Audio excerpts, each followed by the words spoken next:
People laugh ചെയ്യുമെന്ന ഭയം, അതിനെ 3 സ്റ്റെപ്പിൽ എങ്ങനെ നശിപ്പിക്കാം? നമുക്ക് നോക്കാം.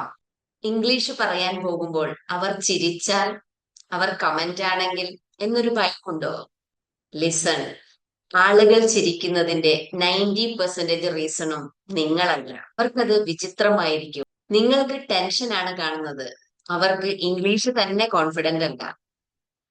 സംവൺ ലാഫ് ചെയ്താൽ small smile with confidence. It's okay, I am learning. ഇത് പറയുമ്പോൾ ടെൻഷൻ സഡൻലി ഡിസപ്പിയർ ആകും. അവർക്ക് ഷെയിം ഫീൽ ചെയ്യും, റെസ്പെക്ട് ഫീൽ ചെയ്യും. ഒരു ട്രൂത്ത് ഓർമ്മിക്കൂ. People laugh for 3 seconds, but you speak for a lifetime. ഇന്ന് കമന്റിൽ ടൈപ്പ് ചെയ്യൂ, ഐ സ്പീക്ക് വിത്തൗട്ട് ഫിയർ. നാളെ ഡേ 7-ൽ വൊക്കാബുലറി ഇല്ലാത്തത് കൊണ്ടുള്ള ഭയം എങ്ങനെ ഹാൻഡിൽ ചെയ്യാം? ഫോളോ ചെയ്യൂ, നിങ്ങളുടെ കോൺഫിഡൻസ് ദിനം പ്രതി ഉയരും.